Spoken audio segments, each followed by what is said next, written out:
Good day to you, hallowed warrior. It is I, Dave Makes Noises, the Conway Twitty of Dungeons & Dragons Storytime on YouTube. Just wanted to remind you to please check out our live streams, Storytime every Sunday, and Ready to Rip, our homebrew 5th edition campaign every Wednesday at 2 p.m. Pacific, 5 p.m. Eastern, 10 p.m. GMT, and to please consider joining our subreddit, a most glorious gathering place for all your scintillating tales of adventure, whimsy, victory, and loss. That is all for announcements today, my dear friend. So I ask you, have you ever Insta-Quit a campaign or game session? What happened? Part 1.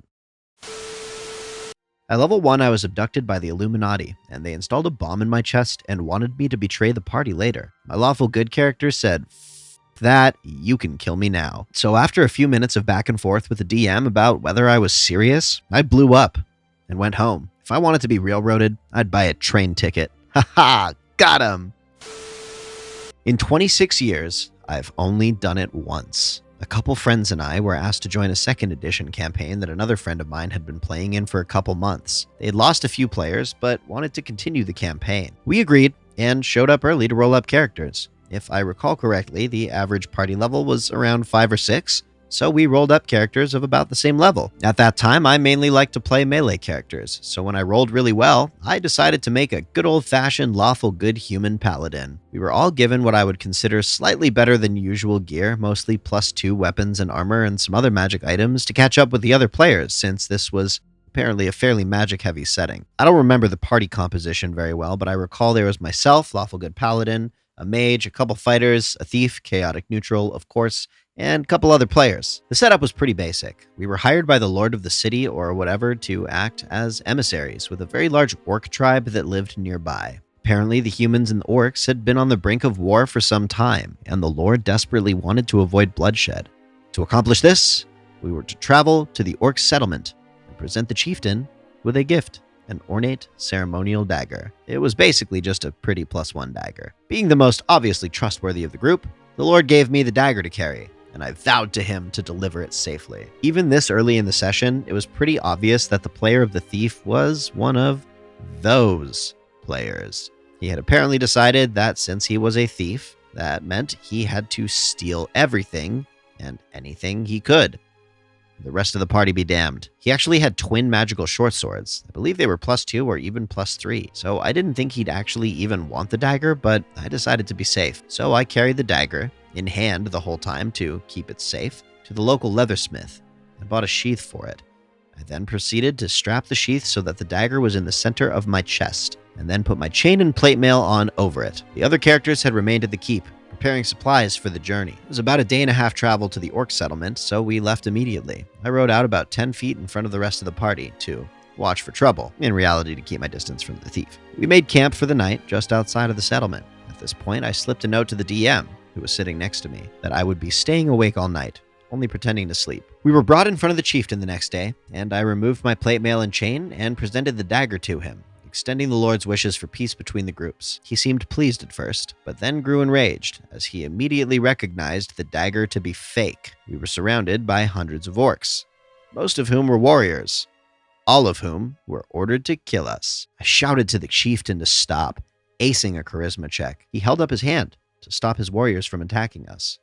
For now, I turned to the thief and said, "Thank you for keeping the dagger safe for the chieftain. Now is the time to present to him what is his." He laughed and said, "Nope, it's mine now," in character, and "I'm a thief, that's what we do," out of character. Somehow, he had managed to steal the dagger off of me, even though I was awake the entire time, and it was uncomfortably pressed against my chest under several layers of magical armor. I never even saw him pass a note to the DM. He apparently had given the DM a note very early in the session that simply said, "I steal the dagger from whoever takes it," when the Lord was describing the mission. The DM didn't even make him roll pickpocketing or anything for it. I'm pretty sure at this point, the only person more enraged than my character was me. This idiot has sentenced all of us to certain death. There was no way we could survive fighting all these orcs, and it was clear they had no intention of taking us prisoner for a stupid dagger he wouldn't even use and we couldn't sell. No magic item economy. I calmly turned to the DM and said, "I attack the thief." The player suddenly looked very nervous, as he knew he would never survive a one-on-one fight with me. The DM said, "You're lawful good. your character wouldn't attack a party member. At this point, I stood up, picked up my books and dice, and I and my 2 friends just walked out there and then.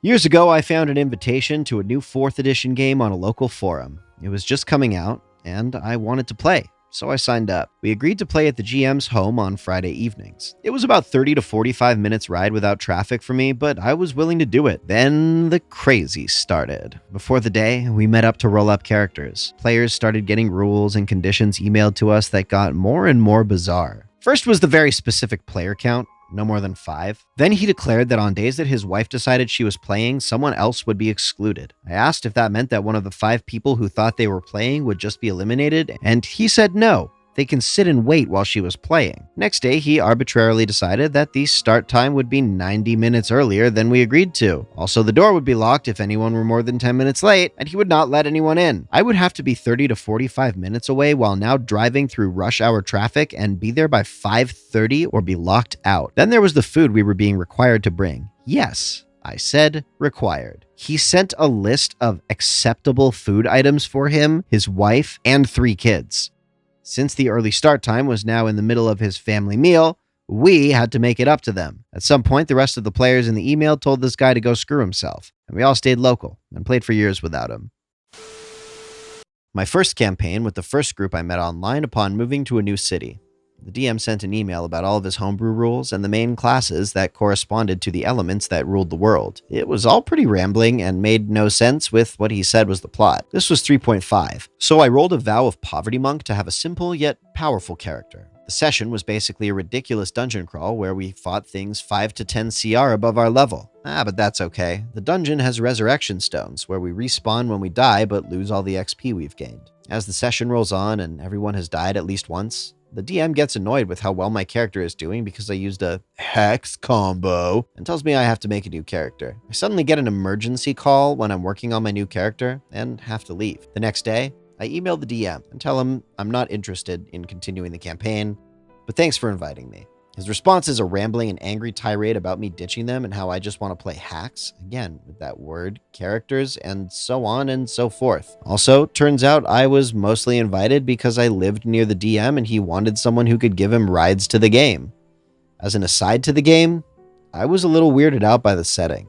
The host was older than me by at least a decade, so when I pulled up to the really nice house near a lake, I wasn't too surprised. I was surprised when I found out it was his parents' house and we played in the basement like every stereotype of D&D ever. One of the first games I played back in 3.5 edition. Played in it for several months before saying "f it" and literally walking out of the session. Went through 3 characters over the course of 6 levels as the DM threw absurdly hard CR monsters at us over and over. Demons, dragons, liches, what have you. Oh, and of course, the ridiculous DMPCs that our party basically acted as sidekicks for. The first was a ranger, who got cut in half by a demon at level 3. DM's excuse was, he's a ranger, he shouldn't have been in melee anyway. The second, a paladin, who made it quite far, was crushed by a charging chariot that did 180 damage between all of the random attacks and environmental damages the DM threw out. He had 80 HP. We were level 7. The final character was a warlock that everyone loved because he was gregarious and charismatic, and I played him with a funny accent. Party ended up fighting a lich. We were level 8. And the DM used some spell he made up, maybe it came out of the Book of Vile Darkness, but I could never find it, to cause my character's tongue to rot and fall out of his mouth. It was permanent. This is just the stuff he did to my characters. There was literally one person who'd kept his character throughout the campaign, and when it came time to have the big social sessions, that character did everything because the NPCs who'd sent us out on the quests originally would only recognize him. We'd have sessions where the DM would talk only to that player, his own NPCs, and no one else. I learned later that our DM used this campaign as a way to steal characters he enjoyed from players who'd played it previously and incorporate them into his homebrew setting. He would kill off the PCs and bring them back as DMPCs with other groups over the years, which actually explained why the story was so DMPC-centric. A recent game I had joined on Roll20. The DM was a guy from California who was working in China. For him, the game was in the evening. For me, the game was in the morning, around 8 a.m.-ish. That was the time frame I was looking for a game. First session, DM shows up 30 minutes late, is hammered from a work thing, continues to try to get his Chinese girlfriend to talk in the mic, then starts a video chat on Skype with everyone, tries to get her to undress in front of everyone so they could do sex things. This has been going on for another 30 minutes, so an hour into game time, I get irritated at the dude wasting my time, but mostly the way he's acting. I tell him to quit being a fucking prick and left. One of the guys in the game messages me after and says that he does this every week. I'm not sure why these people stay in the game. Though not instantly, I did pretty much, to them, quit out of the blue one game. Had this party, two of my friends said I should join, as they were players with a guy I had never DM'd with. So I said sure. After one session, I felt like I didn't belong here. After another, I hated a majority of the other players.